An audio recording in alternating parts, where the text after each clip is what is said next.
It's a party. Who's got the chips? Hey guys, this is Chad, and today I'm reviewing the 1989 film Dream a Little Dream. I'm also doing an unboxing of the new Vestron Video Collector's Series Blu-Ray disc. Let's get to it.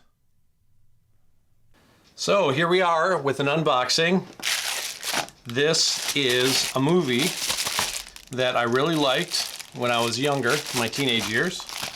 And at first it didn't come out on DVD for a long time. When it finally did, I'm like, all right, and I bought it, and I think I watched it once or twice. But now, a little while back, I thought, I wonder if it's out on DVD. So I checked, and it was coming out on DVD.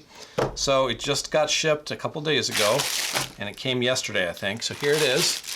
So I'm not real optimistic that this is going to be like the best unboxing of all time, because I don't think it's any spectacular packaging or anything. But here we go.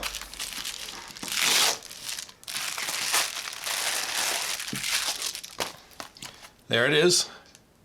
Dream a Little Dream on Collector Series Vestron Video. It did come with a cardboard sleeve, so that's kind of fancy.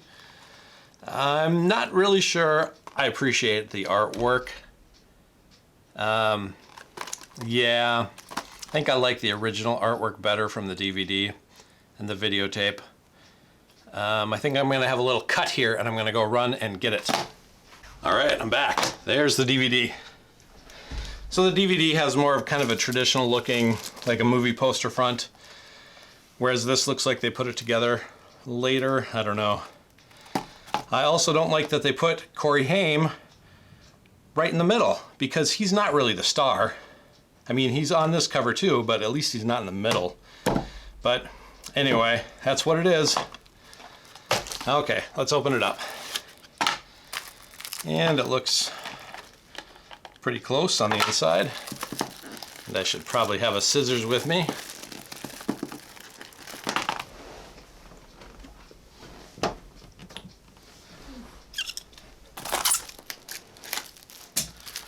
All right.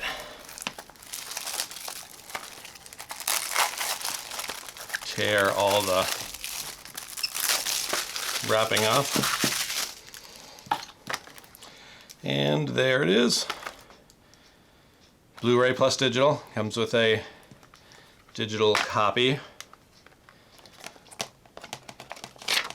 You can redeem in 3 easy steps. And of course, it's got the little packaging saving cutouts, which I don't really care for. And it's got a disc. And that's it. I hope you enjoyed the unboxing part of this video.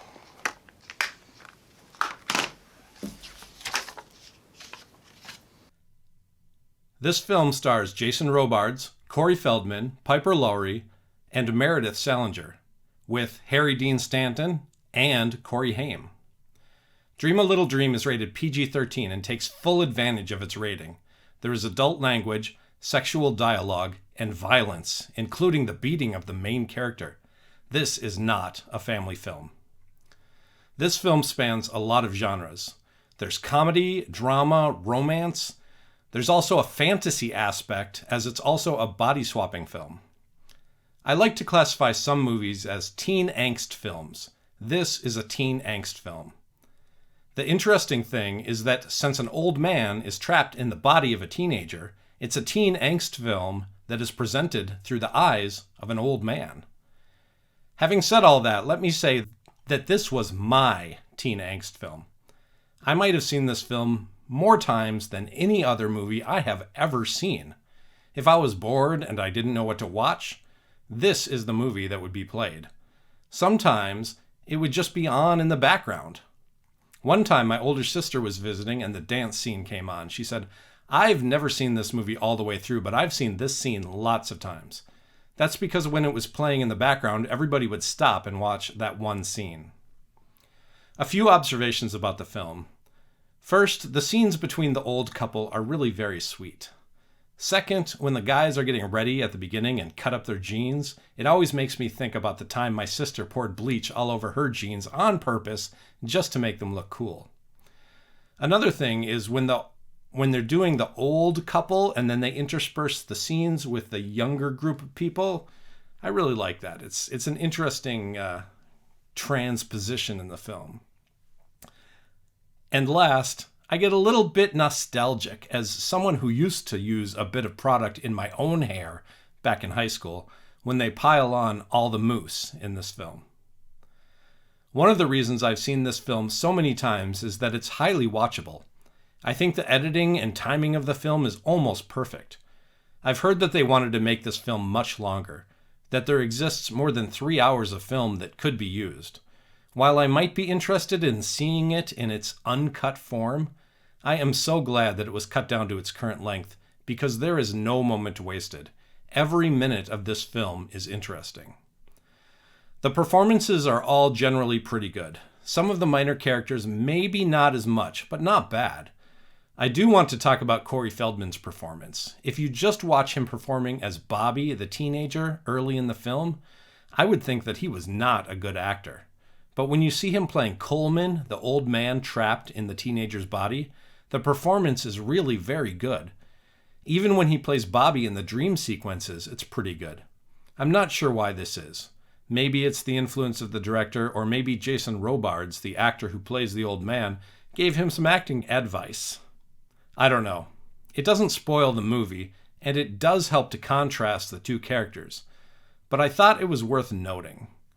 One other thing about the two characters is that while the Coleman character goes through significant character development, the Bobby character doesn't really show any character growth, except that he seems different at the end. But we don't really have any explanation as to why. Maybe that's something that would be cleared up in an extended cut. The major problem that I have with this film is that at the end, and I hope this isn't too much of a spoiler, you might want to turn off this video now if you haven't seen the movie. But at the end, the resolution to the story is terribly easy, and it feels like a cheat, a true deus ex machina. For this reason, I'm taking 1 extra point from the film score. And I have to talk about the film soundtrack. You have Mickey Thomas of Starship fame singing the modern version of Dream a Little Dream, and Mel Torme singing the more old-fashioned version. There's Rock On by Michael Damian and Into the Mystic by Van Morrison. Seriously, I could go on and list all of the tracks on this CD. Because in the end, I love every single one of them. A few words about the new Blu-ray release. The HD transfer is perfectly acceptable in my opinion. People always ask if the Blu-ray looks better than the DVD, and the answer is almost always yes. And that is also the case here. The Blu-ray does look better than the DVD. One last thing. When I redeemed the digital code, there was only one option for redemption, and that was through Google Play, where it is available in HD. This has always been one of my favorite films, but I am going to try and be fair in the scoring. It's not a perfect movie, but I do still really enjoy it, even today, some 33 years after its initial release. Even with its flaws, I would give this movie an 8. But I am taking 1 point off for the easy ending, so I'm giving this film a 7 out of 10. It's definitely worth watching.